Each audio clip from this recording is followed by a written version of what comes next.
friends. Happy Monday. Thanks for joining us for Scripted on 13 Plus. I'm Anna Orsini. And I'm Carson Courier. Happy Monday. I hope you had a great weekend. I was with you this weekend. It was great. It was yeah. great. Honestly, all my boxes that needed to be checked this weekend, specifically Texas A&M beating LSU, that happened for me. I was very happy for you. I know, and I appreciate because both you and Anthony were not only patient waiting for me after the game. I know. Because I was like, I'm not leaving till the game's over. But y'all were both very happy for me, and I know that's hard because Arizona football was once again very disappointing. Talk about them anymore.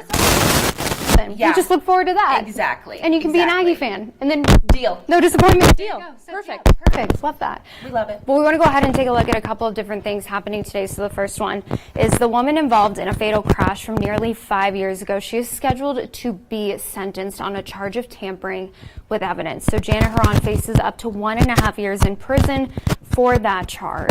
Prosecutors say Haran rear-ended a car driven by Westerling and carrying Paul Garcia. That was in November 2019. That resulted in their deaths. Haran was accused of texting and driving in that accident. Besides tampering with evidence, she was also charged with 2 counts of manslaughter and criminal damage. Haran may appear back in court in February for a retrial. We'll let you know what comes out of this.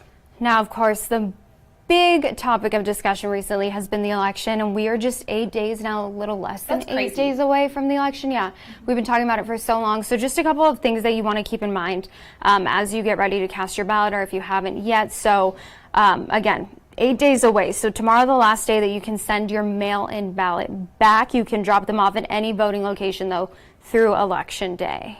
And as you can see there, early voting ends November 1st. On November 2nd through the 4th, that's when emergency voting starts. And then, of course, Election Day is November 5th. So, again, tomorrow, the last day you can mail your ballot back. I know I got a mail-in ballot, but I'm probably just going to, it's been sitting on my counter. I feel like that's what always happens. Yes. Like, you're like, I'm going to request it. I'm going to get it early. I'm going to fill it out, mail it back. And then, like, life gets in the way, and you're like, oh, God, I got to drop this thing off. That is what I am doing today. Cool. Yeah. Good. I'll let you guys know if I actually do it. Yeah. I need to, though. It's been sitting there for so long. But again, you can always just take that ballot, walk it in, drop it off, put it in that ballot box, and you're good to go. Yeah, and then you know it got there safely. So the good news is that weather-wise, if you are dropping off that ballot anytime soon, you're going to have pretty nice conditions to do it, taking a live look outside. Today is really kind of the last day that I feel like we need to get through before we head into those more seasonal fall-like conditions later this week. Of course, Arizona can always surprise us. I know. So I never get too confident in that, but the conditions this week, Mallory, just looking beautiful. I'm so excited. Yes. We've been talking about it for so long. I know. Well, and we got that little taste. Yeah. 2 weekends ago, and it was so nice. Everybody was outside, and then it got really hot again. Yeah. But thankfully, it does look like this is sticking around. And I do like to say, typically, Halloween's kind of that mark. Yeah. Between the super hot temperatures and the cooler fall, winter-like temperatures that we like. So we do have some big changes on the way. Really over the next 24 hours, we're going from 92 today to 73 tomorrow. Almost a 20-degree cool down there. 74 Wednesday, and when we warm up this week, we're talking low 80s. So that's actually right around climate normals for Halloween and for the first day of November. Your October 2024 high temperatures, I mean, say goodbye to this month because it's been hot. We've had 90s, triple digits. All those days that have the little yellow bar on this calendar here, we tied or broke the daily record. I mean, that's so many. I haven't even counted how many, but way too many. 3 days we were below normal that one weekend I was talking about. 70s, right around 80, and we'll have more of that this week. And this is why your upper level patterns, so the ridge that brought us the heat, that pushes to the other side of the country. They're going to warm up today and tomorrow. Here at home, we're going to cool things off, and then we could even have another dip in the jet stream here as we head into the weekend. So Saturday, Sunday time frame, this one kind of sticks around for a while, so we'll watch that closely for another cool down and even any kind of rain chances because the pattern is getting more active after kind of a dry month overall, not only here at home but across the country. So across Arizona, we are included in that lightest green. So if we see a shower, it would be tomorrow morning. It'll be pretty light in nature, and then we could possibly have another rain chance by Sunday into next Monday. In the meantime, nothing but sunshine across southern Arizona this morning. Rain out ahead of the front off to our northwest. Cloud cover in the northern half of the state as well. But today is going to be a pretty sunny day, breezy at times. Highs running about 10 degrees above normal in the 80s and low 90s. And then you can see the front that's going to move through tomorrow. So this is about 5, 6 o'clock in the morning. That's when we do have a chance for a shower. I'd say the morning commute. Otherwise, that front moves through and temperatures struggle to warm up tomorrow. It's going to be breezy. Blowing dust is possible for your Tuesday, especially in those kind of typical problem areas along the I-10 corridor. 70s Tuesday and Wednesday with lows in the 40s, 81 and sunny for Halloween, so probably 70s for trick-or-treating, if that. So should be a very nice evening. We stay in the 70s and 80s through the first weekend of November. So I'm excited to wear a sweater. I know. That's my favorite. Yeah. Oh, it's been so long. Cool nights, comfortable afternoons. Yeah. Really?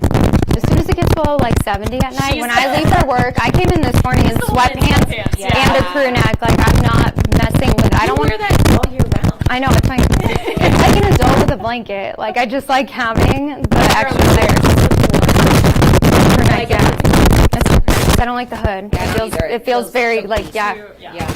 constricting. We all feel It's the all same the way. way. Love this. Well, dress. good news is whatever outer layer you want, you're going to have the opportunity this week. So Woo-hoo. Yay. we will Perfect. take it. Thank you, Mallory. Well, happening now, law enforcement officials are getting ready to discuss the connections between domestic and animal violence. So it's part of a training session today that will kind of help give the tools and knowledge on how to handle these types of situations. And I know we were talking about it a little bit this morning. It makes me so sad because they said that one of the things someone will do when, they're perpetrating domestic abuse towards a partner is they'll inflict that same abuse on animals so that the person doesn't feel like they can leave because their animal's also at risk. That just made me sick. I know, it makes me sick. I know. Okay. Well, our very own Andres Rendon, he has more details about this entire program and just some facts that I think are really interesting, sad, but Yeah, will help us hopefully combat both domestic and animal abuse in our Exactly. communities. Deputies, detectives, and even veterinarians, those are some of the people that will be in attendance today at a training event hosted by PCSD and the Humane Society in hopes of discussing the connections between animal and family violence and hopefully how to prevent it. It's going to give everyone a chance to get acquainted with one another and to network, as well as looking at how these cases are handled, from an investigative standpoint, and then also taking it to that next step, when that case hits the courtroom, discussing, courtroom testimony and navigating such things like cross-examination. Along with discussing what to look for in a courtroom, the Humane Society will also be sharing what to look for when responding to a domestic violence call, like noting whether any threats have been directed to a pet or if a pet has even been injured in the past. The training will be led by a prosecutor that has worked on multiple animal violence cases before, and some figures making a rare appearance outside of the courtroom. Judges in Pima County will also be making an appearance. Stephanie Heath from the Humane Society says the training will aid them when making a ruling in a case. Overall, it's important for judges to have this information. I think that they're always looking to extend their education in different areas of expertise, and this is just one more area of information they can have in the courtroom.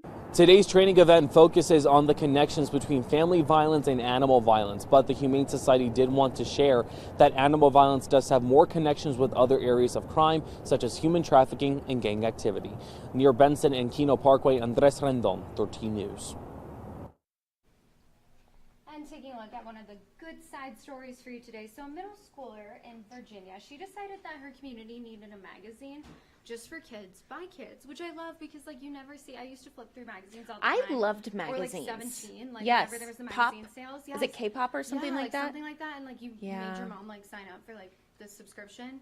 Yes, my mom literally read a magazine every single night when I was growing up. People. My aunt always had the People, and I would flip through them. And now we have them. Instagram. I know, so kids are kind of getting away from that. But one kid, she wanted a magazine for kids, made by kids specifically. Super cute. Which I love. I know, Yes. isn't that cute? So Sarah Bloom, she spoke to the young writer ahead of its big launch.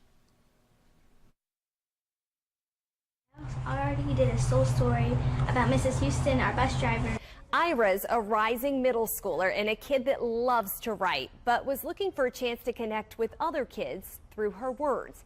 And that's where this story starts. I got the idea of making a magazine for kids to dive into during the summer, and for young authors to create articles about what's popular or give recommendations on books or restaurants.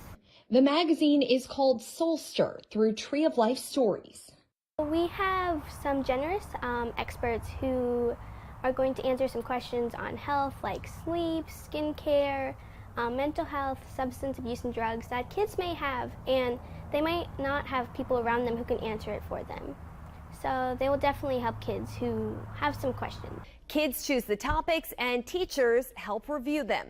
Ivor's mom is by her side, encouraging her to explore and learn. I learned through my failures that it's really important for young minds to go out and talk to people, not just immediate vicinity, but go out and talk to other professions, people from different fields, and find out what is it like to be working there.